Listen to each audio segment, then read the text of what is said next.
Can I just start by saying that actually I've been really energised by what I've experienced here today. And I think what we've got left is the hardcore now, which I think is right at this time of day. But I have really felt the energy and the enthusiasm and the life that is here to create a different sort of economy and a different sort of life here in Israel. And it really has made me feel very excited as a cooperator and as somebody who is working at the global level for the cooperative movement, to see and experience the sort of the lifeblood of the cooperative movement on the ground as I see it and hear it here is fantastic. And I want to say thank you to Yifat in particular, because we met twice, I think, last year. The first time in Helsinki in February. See, it's ingrained in my mind. When she first told me what was happening here in Israel, which was very, very exciting, still isn't there, and then again in Manchester when she gave me the update and said would I come, and I was very, very keen to come here and take part in this event. And I've now got a whole programme in Israel and indeed in Palestine as well over the next few days, but it's all built around being here today for this event. So thank you very much for letting me take part in what has been a hugely powerful event for me personally. So I am hoping that that these are going to come on, because otherwise, I should be sad. But let me begin by saying that I'm enormously privileged to be the president of the International Cooperative Alliance, and I want to start by giving you some idea of what the International Cooperative Alliance is, and I can see that the ones around the sides actually are working. It's being taken care of. Okay, that's not. Shall we start so I can just get on? Otherwise, because I don't want to keep you for an hour and a quarter talking just to wait for them to come up, because you can watch it on there. The International Cooperative Alliance, so I thought I'd start by explaining to you what it is. So the ICA, what is it? The ICA is formally an independent, non-governmental organisation which unites, represents and serves cooperatives worldwide. Now we are an organisation of cooperatives. Okay, so our members are key cooperatives around the world, and I think it's important, having listened to the last debate, which I thought was fascinating. I'm a political animal too, as you've gathered from my history. I was a politician for many years, and I related to a lot of that discussion. But I have to say to you that cooperatives, I would say, are not going to solve all of those problems. Many of those problems require political settlements, political action to settle them, and cooperatives are not going to do that. But what really moved me over the period which brought you together, the protest movement here in Israel, but in other parts of the world, what really moved me was the sense that people, whether they were on the streets of the Arab countries, whether they were on the Occupy movement, in Los Indignados, all those people protesting were actually moved by wanting either to remove despots, dictators and change their political system, but also to bring about a fairer economic system.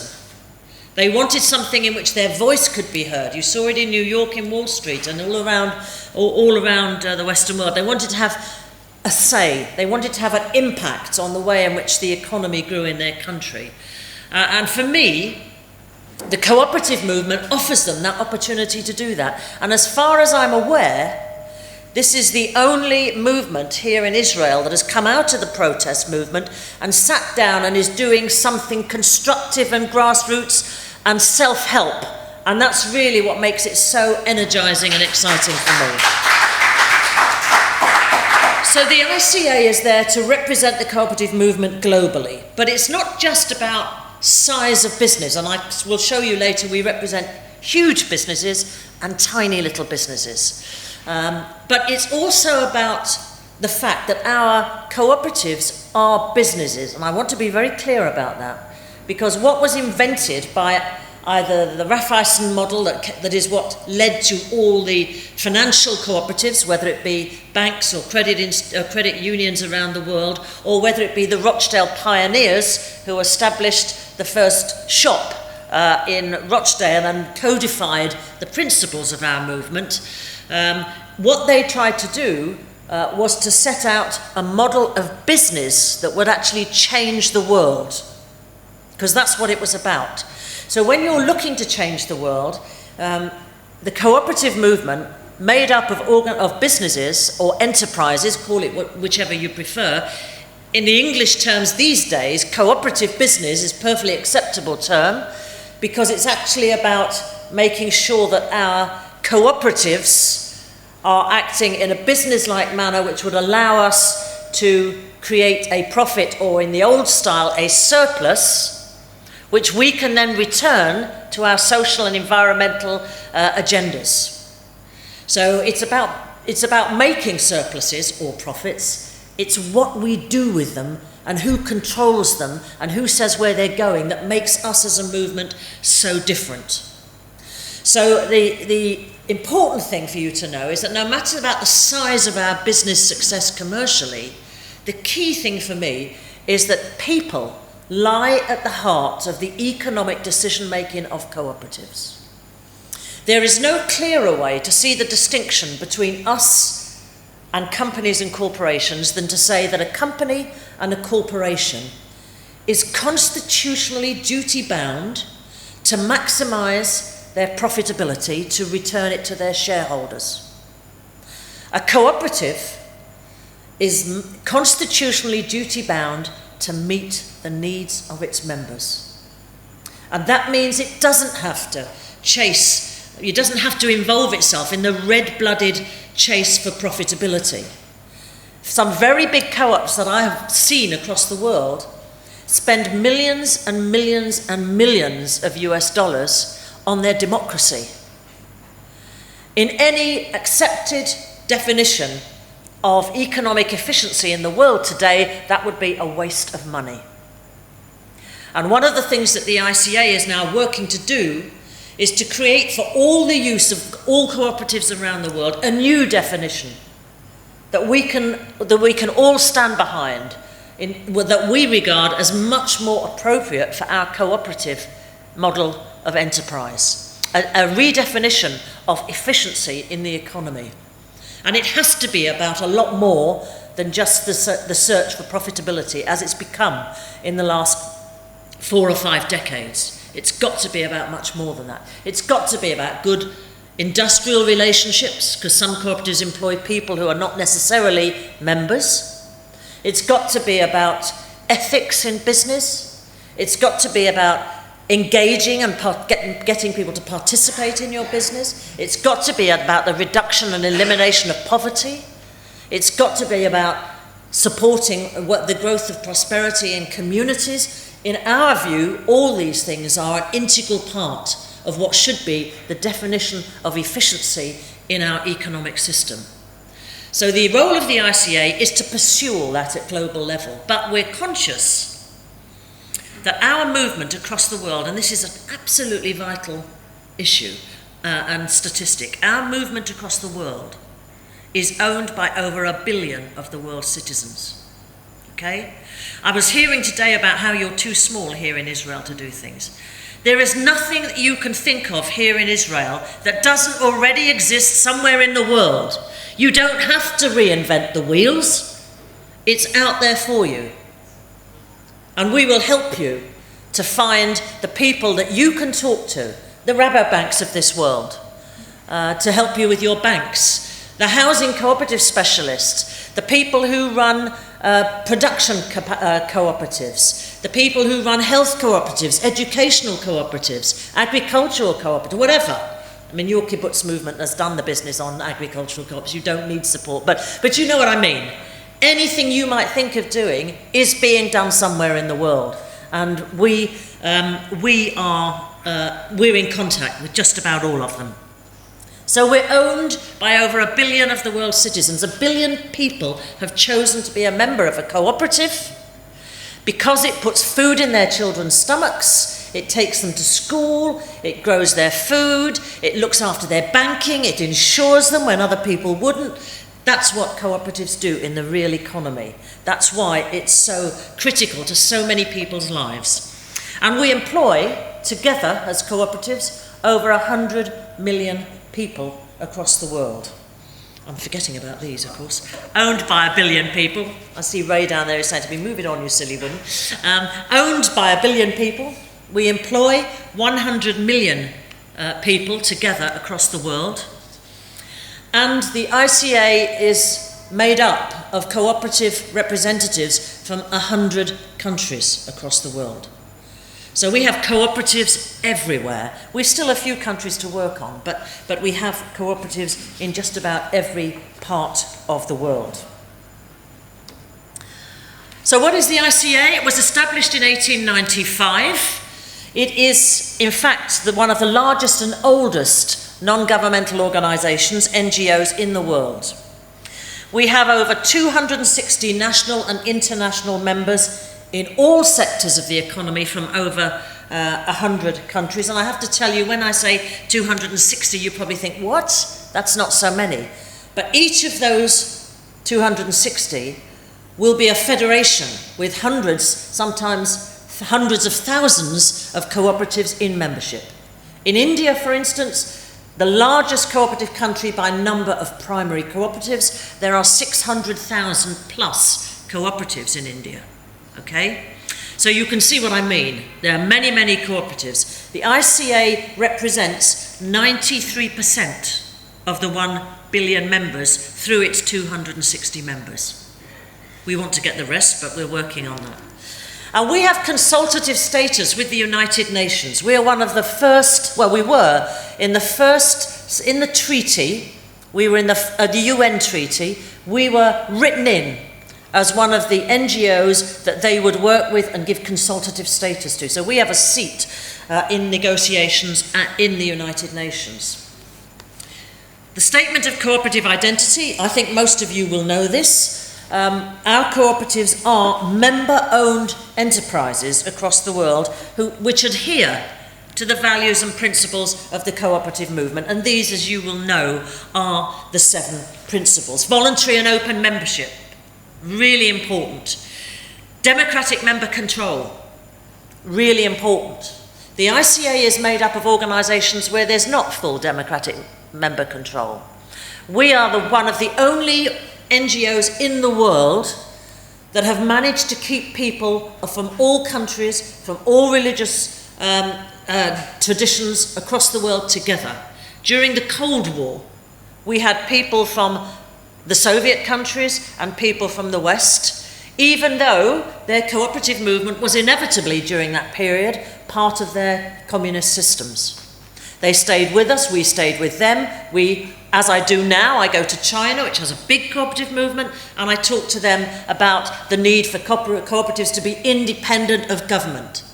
And I was privileged last year to be invited to speak in the Great Hall of the People in Tiananmen Square with the Deputy Prime Minister of China, and I said it there in front of 300 officials of the Chinese government. Cooperatives, modern cooperatives, must be independent of government, and government's role is to enable cooperatives, not to control them. So it's important that we say these things, but recognise that they, in my view, are in a transition state to something that will allow and to be fair, their movement is trying to pressure for certain changes in government policy. Member economic participation, critical part of the principles of the co-op movement. Autonomy and independence. It is vital that we have empowering, enabling legislation, but governments do not seek to control. And in many African countries, this is a serious issue. And I work with some of those movements to try and get their governments off their back and give them the freedom that the cooperative movement deserves. Education and training is a vital part of the principles of cooperation, as is cooperation amongst cooperatives. So we try to work together. And I think it's critical, as you emerge through this new generation of cooperatives that you are building here, that you make sure that you try your best to keep the movement together. Because together you can make this really something so powerful in this country with your traditions and history of cooperation, and you indeed could be the catalyst that brings cooperation back to life in this country as it used to be. So I think it's a very exciting opportunity.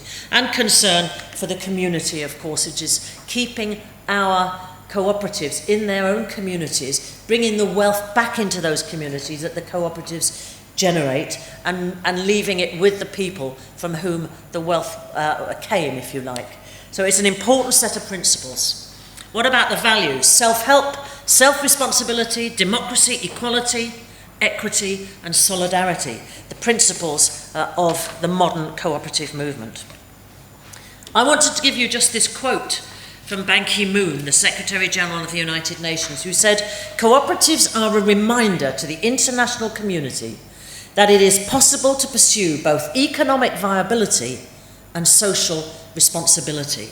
A very important statement from a man who leads the United Nations and is evocative of a lot of the things that come out of the UN. And just one more, if I can give it to you.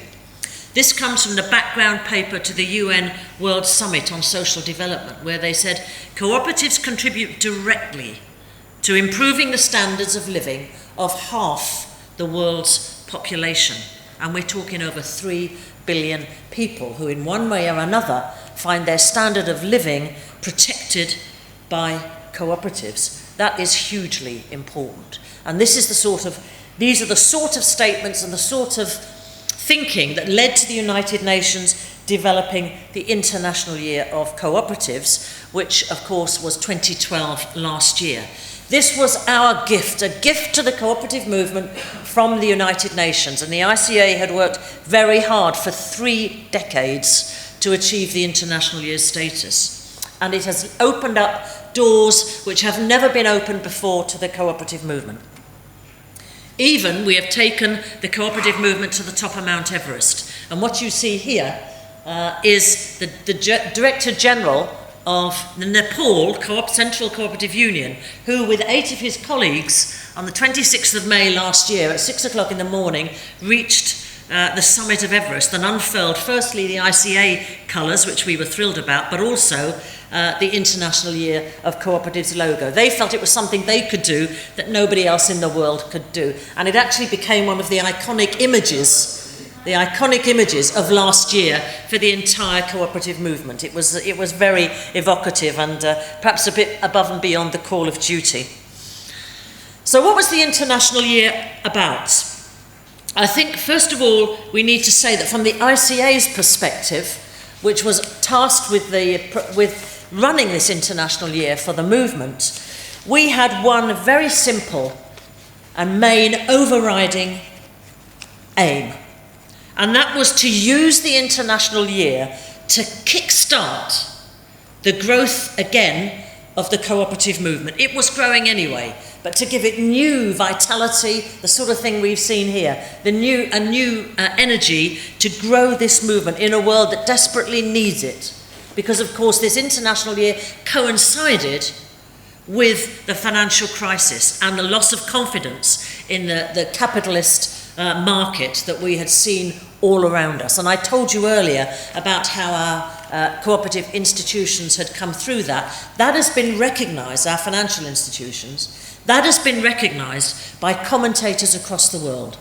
It's made a huge impact on the global institutions, which is where I'm tasked with working for the movement, but also on major politicians who are doing things like the G20. The G20, the 20 largest economies in the world. This is an informal grouping of countries. It isn't part of the UN, the G20. It's an informal grouping of the 20 largest economies in the world. And those largest economies are actually establishing between them the direction in which the world's economy goes.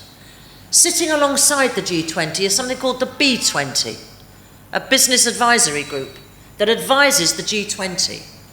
I went through online the profile of every one of the 125 businesses that went to the B20 to advise the G20 at the last meeting.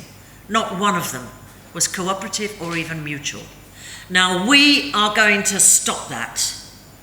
And we're working very hard now with the people who are about to take on the presidency of the G20, the Australian government, and we are working very hard to try and ensure that the next time round there will be cooperative and mutual businesses represented in the B20, giving direct voice to our 1 billion people with those governments who are dictating the direction of the global economy.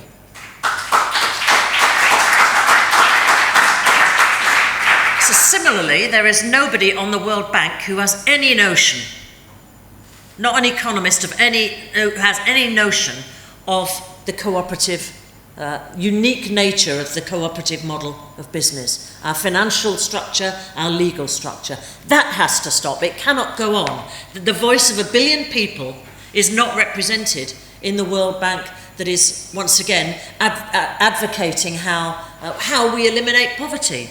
I was invited by Rabobank to make a speech at a fringe meeting of the World Bank and IMF Forum in Tokyo last year, where we made the case that I was able to make the case that actually the world donors, the public donors, have actually been part of the problem of failing the co-op movement. Because in Africa, for instance, they use cooperatives as a vehicle to send money down to the farmers.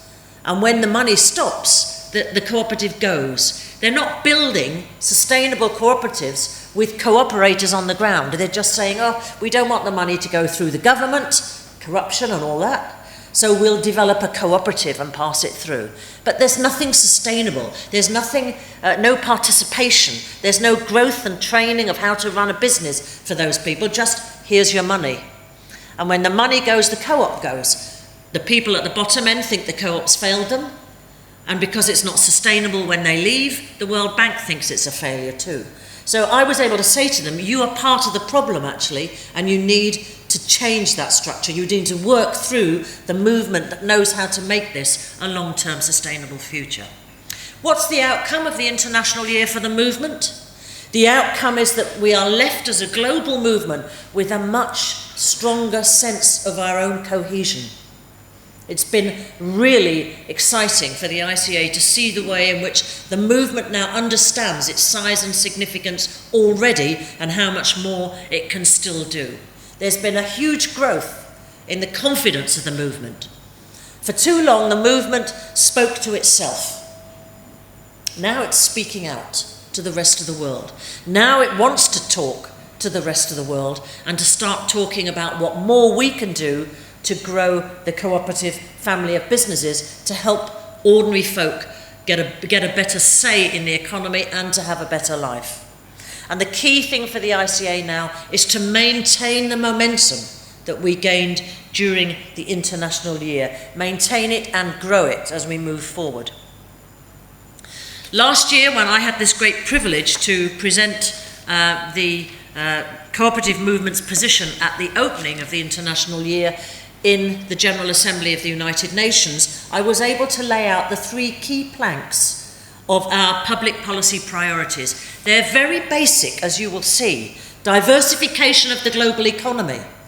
Is there any question any longer in anybody's mind that the global economy needs to be diversified? The dominance of the global economy by one model of business has to end. And there's a lot of acceptance now of that around the world, and with some Nobel Prize-winning economists actually making that case as well, which is very exciting and hopeful. But we need to keep driving it, pushing it right in their face, because they don't see us on the stock markets as businesses, so we don't exist. The 1 billion cooperators don't exist because they can't see them on the stock markets of the world.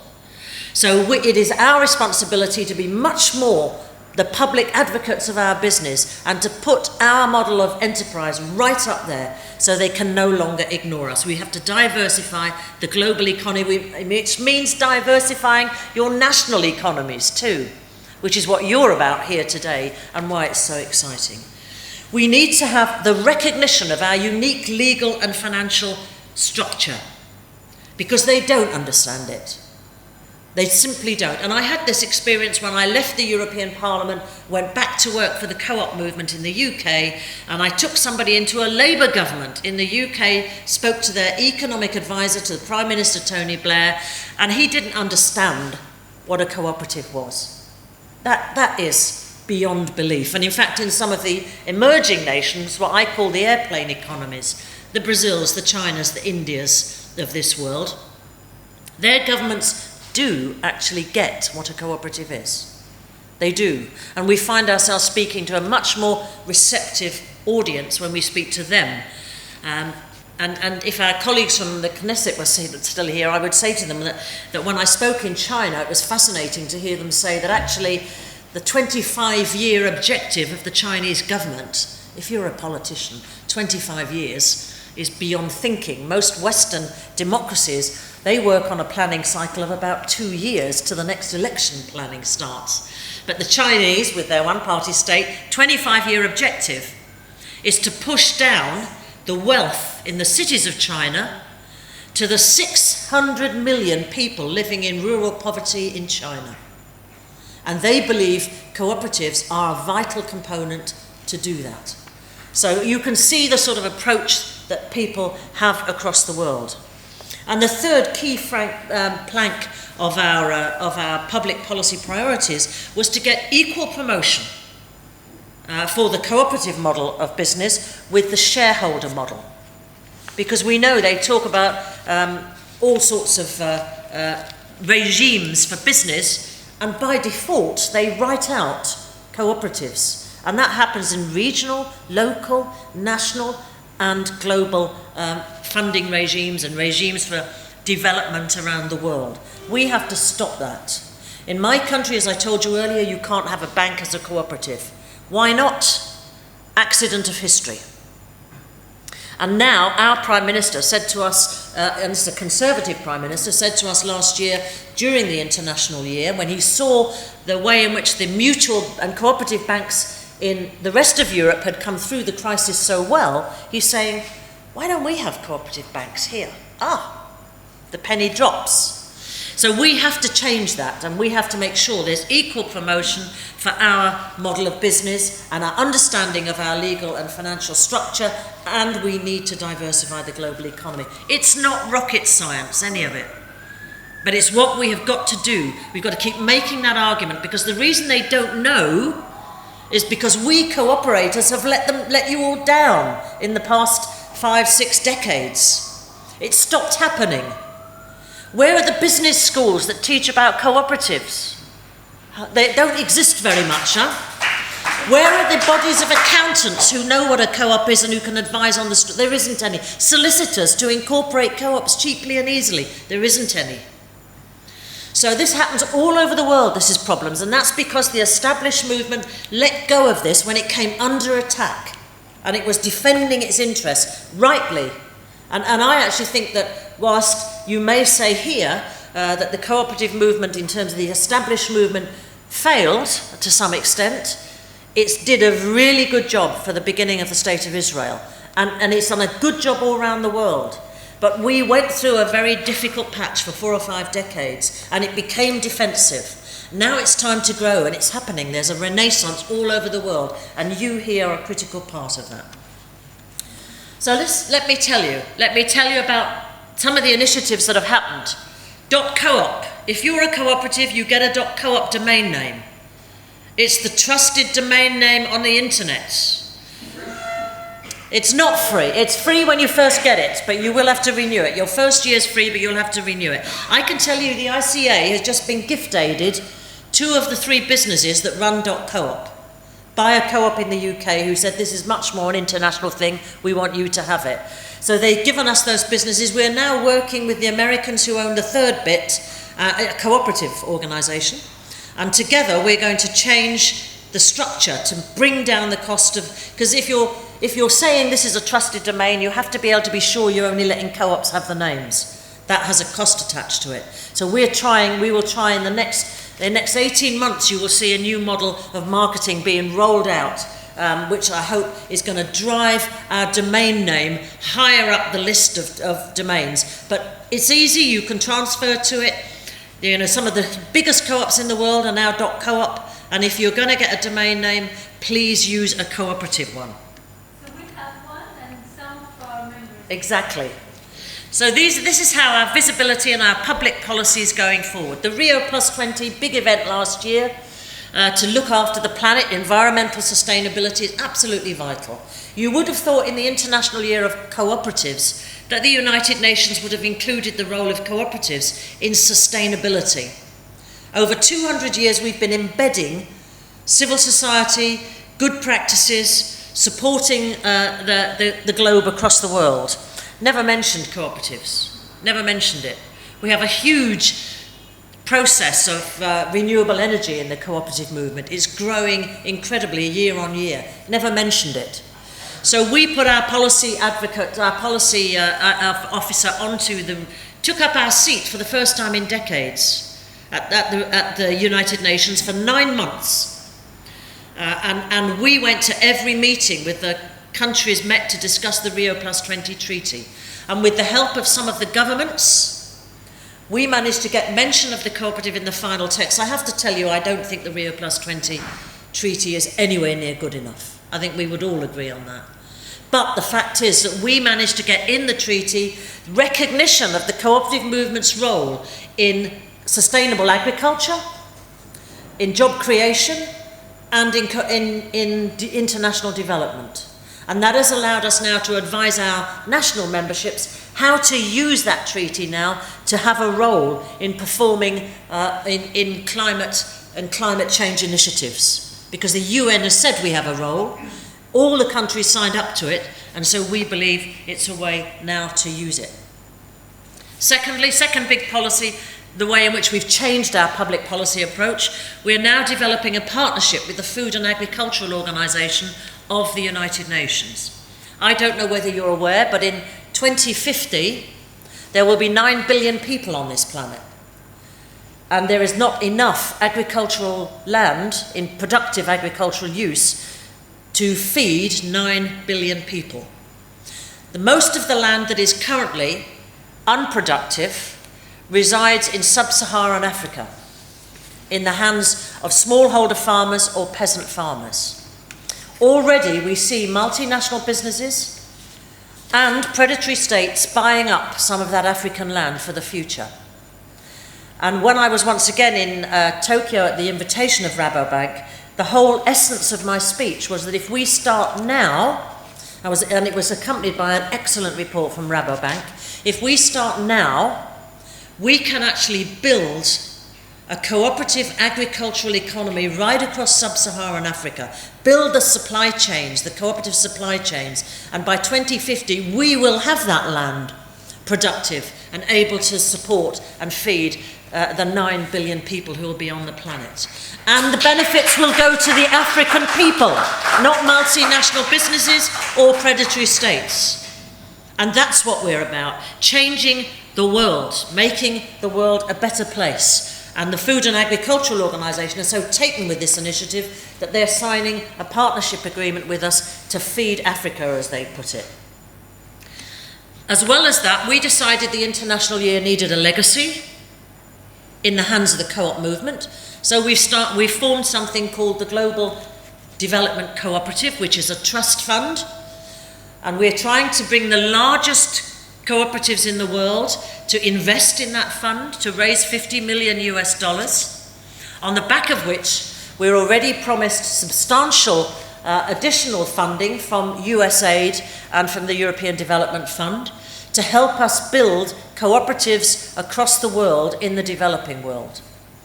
And that money as well will largely go to Africa, but not only Africa. In places where a case for development can be made, and certainly in some of this parts of the world, I think there's a case to be made for that fund and the money that goes with it, and that's moving on. And it's been launched, it has money in the fund, it's growing, and we've had some very, very lively and interesting discussions, particularly with the Americans. Credit union movement in America is seeking to invest heavily, and on the back of US funding, the USAID will also come in. I want to tell you about the size of our movement, and we last year launched the World Cooperative Monitor, which shows the size and reach and significance of the largest cooperatives in the world. I want you to know what you're part of, so that you can actually say, actually the co-op movement of 200 years ago is today worth this much. Because these are the cooperatives that began life as small cooperatives 170 to 200 years ago. We have now a database at the end of last year, after partnering with EURICSI, the European Research for Cooperatives and Social Enterprise, at the University of Trento. We had a database at the end of last year of 2,190 co-ops from 61 countries. They're the largest we could find. At the end of this year, we will have the largest 5,000. And you can see the size of those 2,000 odd cooperative businesses there. Of those 2,000 odd, nearly 1,500 are businesses with a turnover over 100 million US dollars. So you're talking about some very significant cooperative businesses. It should not be too hard to raise 50 million US dollars from this lot, frankly. Of course it is proving hard, but we will get the money. And then the top 300, which we started listing a few years ago. This is a much more rigorously enabled, the top 300, now that we're working with the university. But what it enables us to do is to actually start talking to those people who say cooperatives are little rural things that just deal with poor people. Of course we do that and we're proud of it, but they tend to dismiss us. Boutique businesses, tiny little things, no strategic importance, old-fashioned. This is not true. The top 300 businesses in the world have turnover between them of nearly 2 trillion US dollars. Big businesses, coming from, I think, 24 countries, in many different sectors of the economy: agriculture, banking, insurance, health, worker co-ops, consumer co-ops, you name it, a whole range of different cooperatives. And I think there was one Israeli cooperative at number 300, which was the one we're seeing tomorrow, Granot. I don't know whether it's still at 300 this coming year, but it was there. But it's important that we recognise the size of our movement commercially. This is the language that economists and commentators talk about. And we have to be able to say to them, we don't need any lessons in how to run multi-billion-pound businesses. Many of these businesses are very active in advocating their cooperative essence. Many of them. When you couple that with the billion people, the voice of the billion, which we represent together, and couple it again, partner it again with this website, stories.coop, where you will find, last year, the International Year, one story a day of a different co-op from anywhere in the world. Really nice cooperative stories, some very inspirational stories from difficult parts of Africa that have come out of genocide, some really fabulous stories of innovative young people's cooperatives, and we're still building that. There were so many stories coming in, there are still more going on. Perhaps not one a day, but they're still growing. So if you need evidence, go to that website and look at it. It'll make you feel very good about the movement you're part of. So this is the final part of what I want to say. So where are we going now? Well, when we started the International last year, the ICA also launched a working group to set up, to come out with a vision for the future, so that we didn't, at the end of the year, clap ourselves on the back and say, well, that's it, finished. But we had something to take us forward, something to grow the movement going forward. And we have it. It was adopted in Manchester at the final meeting for the movement of the International Year. 12,000 members from all around the world present in Manchester for that event. And it was a really tremendous event. And we adopted what we've called the blueprint for a cooperative decade. And it has as its major ambition that by 2020, the cooperative model of enterprise will be the fastest growing model of business in the world. You will recognise that this is a very ambitious agenda, but I have to say to you, if we can't be ambitious at this moment, whenever are we going to be? After the financial collapse, when people are in despair about their children's future, their own future, their community's future, their environmental future, when that is all around them, we have something different to offer. We have a different way that allows them a voice, that allows them to secure their local environment initially, building that bridge between the local and the global, giving them a sense of security and well-being in their own environment because they're building it, they're growing it, they're keeping the prosperity. That's what matters for the cooperative movement, and that's what matters for people. So what is the blueprint? It developed 5 key themes, none of them once again rocket science, but the areas where we need to concentrate to grow the movement. Firstly, participation. The cooperative model of business is the most participatory form of enterprise in the world. Democratic participation, democratic ownership. What we want to do now is extend that.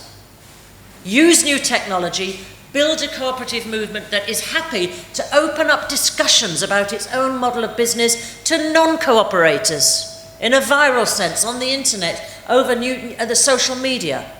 Never jeopardizing the members' rights to decide, but opening up the discussion, because in that way you'll bring people in to the cooperative movement. Let's start up our own online university that are growing now across the world. We've got a wonderful resource available in what happens in cooperatives across the world to do 15-minute participatory, engaging slots about what cooperative economics, cooperative business is like and how it runs. Let's bring people in to our ambits. And our key theme, our key objective on this theme is to elevate participation within membership and governance to a new level.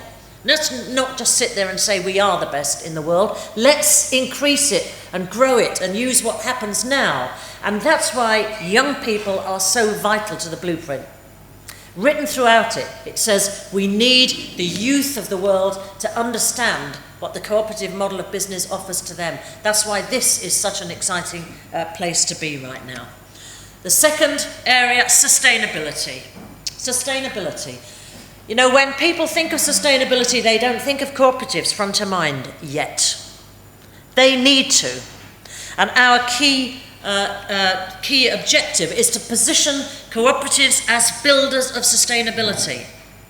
And it's not just environmental sustainability, it's in all the ways I was talking about earlier.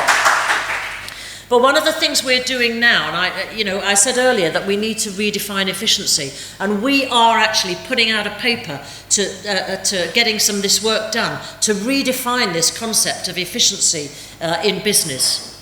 So that we can say to the media, and we can say to our members, it'll be a good, solid academic research paper, but it will have a strong practical element. So our members can look at their own profitability and use this argument that actually our sustainability is, as a business, we're sustaining the planet through our environmental policies. We're sustaining good labour relations through the way we run our business. We're good governance, ethical approach, and so on and so forth. Community engagement, that's where we need to be.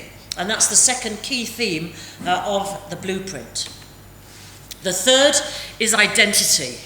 We have to make sure that we build our cooperative identity and put out a strong message about who we are. And you know, the United Nations gave us this strong sense of cohesion because we asked everybody to use the international logo and slogan, and they did. All over the world, it appeared in so many languages, the UN slogan and logo, many languages, and on many things, on distribution trucks, on shopping bags, on teacups, on the web, on brochures, everywhere. And what was so exciting about that is that we felt we needed to follow this on and to make sure we grow this and keep something that will give us that cohesion as well. And we started consulting on what people would like to see in a common cooperative mark that would identify that this product, this service, this website, this brochure came from a cooperative. So we sent out a survey to cooperatives and we got responses unprecedented from 86 countries. So they want a common mark. And in the General Assembly that we're having in Cape Town in November, the first General Assembly on the African continent of the international cooperative movement, we will launch the new cooperative mark and the new identity for the International Cooperative Alliance. And we believe over 5 to 10 years that it's an identity mark and it will demonstrate that this is from a cooperative business. And we want people to use it all over the world. So that will be revealed in Cape Town. Then we've got to make sure the messages behind it are the right ones and put them out to the UN, all across the world, all of us, using the same messages, making sure it's loud and clear.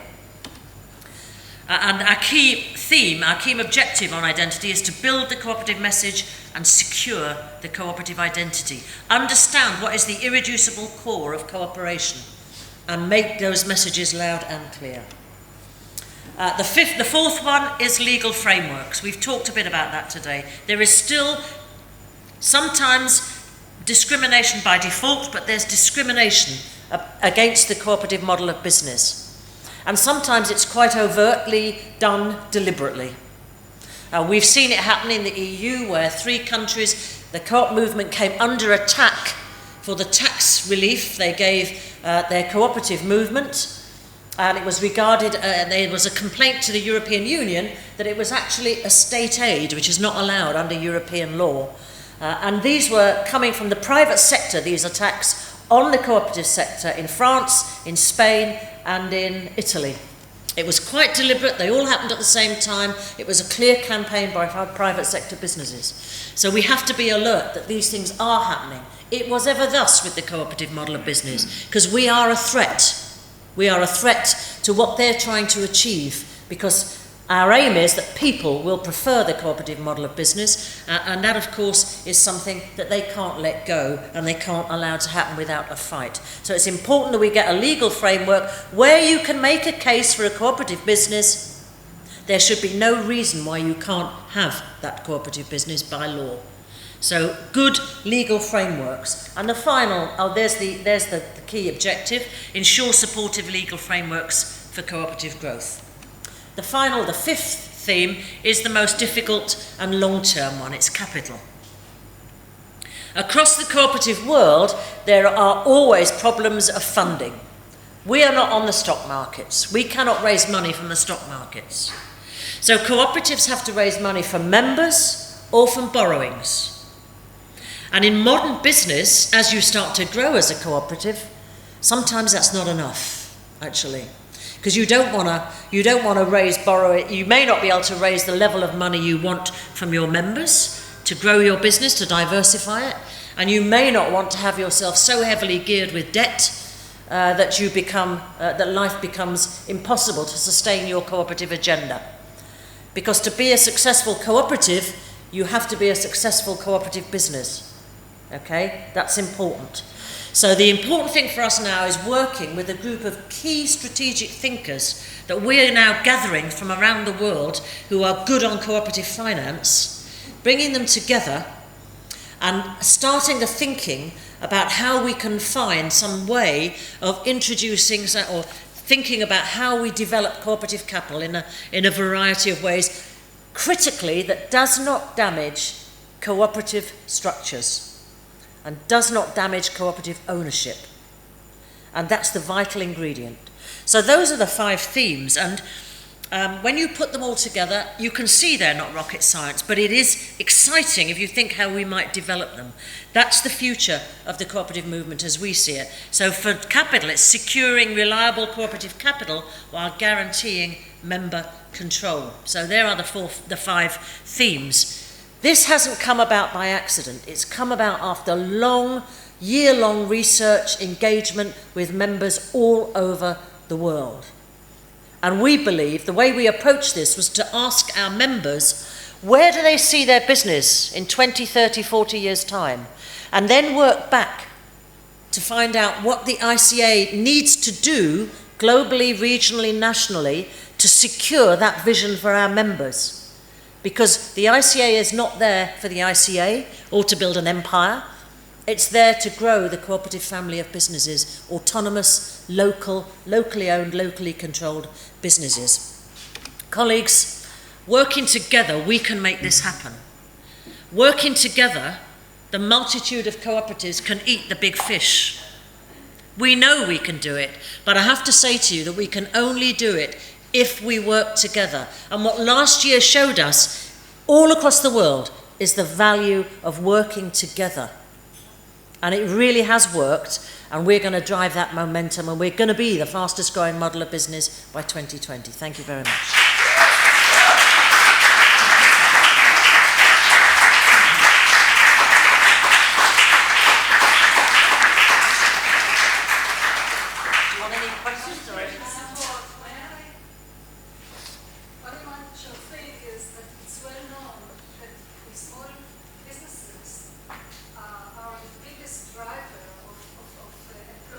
Absolutely. And regeneration of economy varies in every country. So this is actually the best way to get out of economic crisis that we are experiencing. So I think that this time is just fantastic for this initiative. And I would like to suggest also that Israel is maybe not strong in cooperative, but we are strong in startups. So I would like to elaborate a bit about it later. Okay. Well, I think it is the right time. It's clear the mood is with us at the moment. The mood politically, the public mood music out there, if you know what I mean by that, is right for the cooperative model of business. When you start talking to people, they love it. You can see their eyes light up. You know, I had a discussion when I first came into the co-op movement from the European Parliament. When I came back to the movement, I tried to do what someone was talking about here earlier, establish a care of the elderly. And I went to speak to 50 care workers in a municipality in the UK. And they were sitting there very cynical. And they said, well, what would the co-op do for us for this? What would the co-op do for that? And I'm saying to them, the co-op won't do anything because you will be the co-op. You will decide. And by the end of that evening, these women, there was 49 women and one man, and they were so excited. They were sitting in little groups, planning how they'd organise their times, their management, what they'd do, and it raised the hair on the back of the neck, if you know what I mean. It was so energising, and I thought that's what the co-op movement's about. One there and one there. I'd like to make a practical suggestion. Maybe we've already done it. Two things.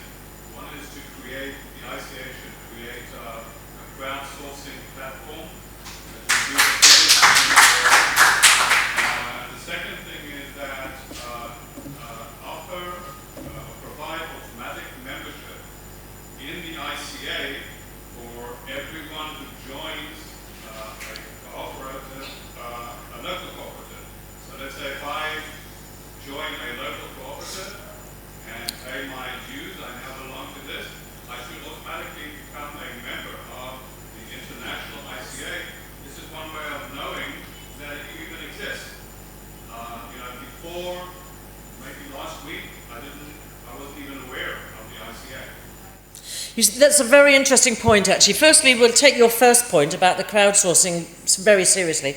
I've asked Ray to write it down so I can take it back. It's the sort of thing that we've been thinking about in terms of the longer term capital raising and whatever. It's already on the agenda, but we'll do that. The second point you made about we are discussing how, because the ICA is an organisation of organisations, and of course for us to be able to say, to give you a card that says I'm a member of the global cooperative family, with perhaps some stuff on the back would be great, and we would love to do it, but it depends on the local cooperatives being willing to do that. And now we can push it through them. It can be a jointly branded, thing, and there is demand. People want to engage.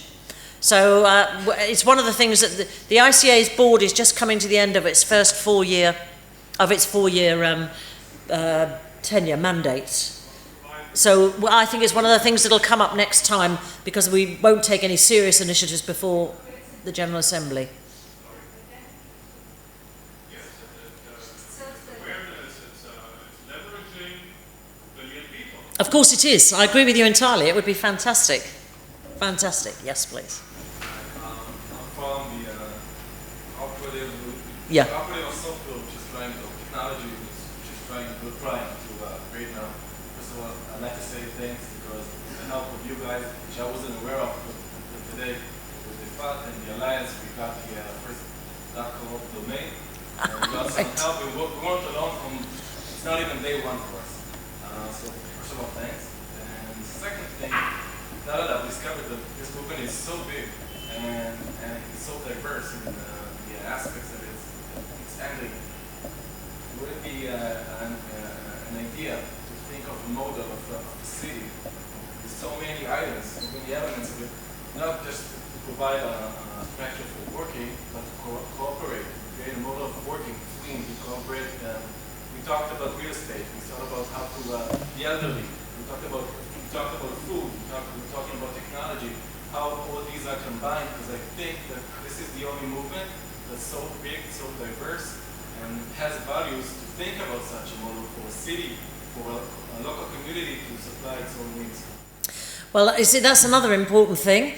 And in the United Kingdom, I come back to the examples I know, and I know my own home ones better, but this may be happening in other parts of the world. There are many large municipalities that are now signing up to be cities of cooperation, cooperative cities. I went to speak in the city of Southampton, which is a major city in the UK, whose municipality want to be and have signed passed a resolution to be a cooperative city. As you know, in the UK we are having huge austerity stuff, same as you're experiencing here, with the government of the same mindset as you've got here. They're pulling back on funding for municipalities seriously. And the municipalities, some of them under Labour control, are thinking very imaginatively about how they can defend their citizens, not themselves and their political role, but their citizens, by changing the role of the municipality. So the municipality becomes the steward of the activities, not necessarily the deliverer. And the delivery mechanism should be a preferred option with the cooperative movement, so that they would deliver some of the municipal services that they are being forced to downsize and they don't want to reduce. The issue is because I want to say this to you after the discussion I heard today, the cooperative model is not necessarily the cheapest. It should aim to be the best. It should aim to be the best. And I think if you're going to do that, and I think we must if we want to work and be successful, then what we've got to find is a way of funding that which is new. So if the government is saying to the local municipalities, you've got less money to run your social care now, and they're saying, the municipality, and I said this to the council leader, you cannot say to us, run this on that little bit of money, which the municipality can't run it on because it's not giving you enough. It's not giving them enough. How can the co-op movement run it on that? You know, it's difficult. So what we need to do is look at creative, because the co-op movement is incredibly creative. And I was suggesting to them things like mutual funds. You establish a mutual fund in a city for people to have their social care, to invest in their social care, those who can. The detail of this have to be worked out. But then you have the municipality providing a chunk of money and supported by a mutual fund, which is obviously invested sensibly to help ensure that and you're beginning to get some different ideas about, because it's all done through a cooperative structure where members are in control. The members who are benefiting from it are in control. So we need to find some other ways of doing that, which allows the ownership of these services to still be with the people. But because they can't be through a municipality which can't afford to do it properly for its members, it can be through a joint structure. In some way, the co-op movement adds something. You know, this is what we have to, these are the sort of things, lots of things have been tried throughout the world. Social services, social co-ops grew out of northern Italy. Fabulous cooperatives, social care cooperatives in northern Italy. Everyone in the world has copied them. They're fabulous. So there are all sorts of ways in which we can build that cooperative cities and cooperative culture into a whole community. Start small, grow, but there is now some very really new initiatives coming forward on how we begin to develop cooperatives in a wider context of governance of a local area. So some of our local authorities are now bulk buying the energy for all their citizens. So suddenly, instead of everybody having a contract with the electricity and gas people, the municipality is saying, we'll do it for everybody, and then we've got the volume to get your prices dropped incredibly. So the city of Manchester is buying electricity for all its citizens. Bulk buying, developing all over the country now in the UK, through a cooperative of local citizens. It's fantastic. So these are the things that can really make a difference to people's standard of living. And we just got to try and think about how you can use cooperatives in these sort of ways, I think. Great. I have just a last question, if I can. When you say participation, do you mean that all the members are engaged directly in decision making, or that there are representatives in plural that make the decisions for the members? Well, the cooperative movement, as it grows, becomes a representative democracy. So what you have is, the very large co-ops, whether it be Crédit Mutuel, whether it be the cooperative group in the UK, whether it be Desjardins, probably Rabobank as well, I'm not so sure of your structures, but generally speaking, they have meetings around the country. Some of them have multiple annual meetings where everybody from a certain region is invited to attend. They vote on the resolutions before the annual meeting, and they're not declared until they're all put together at the final one. So some representative democracies are like that. Some of them elect people to regional boards, then to national boards. It's a representative democracy, but everybody is able to join in that and engage in that. And that's when I say some large cooperatives are spending millions and millions and millions of what should be, in the private sector's mind, their profits on their democracy, which I think is valid and valuable. If you're going to be a cooperative, you want to be democratic, then you have to do that. But, if you're small and you're all in a co-op together, you can all do it. As you start to grow, you have to find, and if you don't, the major reason for cooperative failures is because you have forgotten to activate your membership. So one of the things I was constantly saying when I was Chief Executive of Cooperatives UK is to go round to the boards and say, you need to have contested elections here. Why has your chairman been chairman for 40 years? That's not democracy, it's institutional capture. You have to change that. So these are the sort of things that you need in a cooperative movement, and it's incumbent on us all to make sure that cooperatives retain strong, active membership policies. But in our days, we can do it through the internet. Yeah, absolutely. And a lot of them do that now.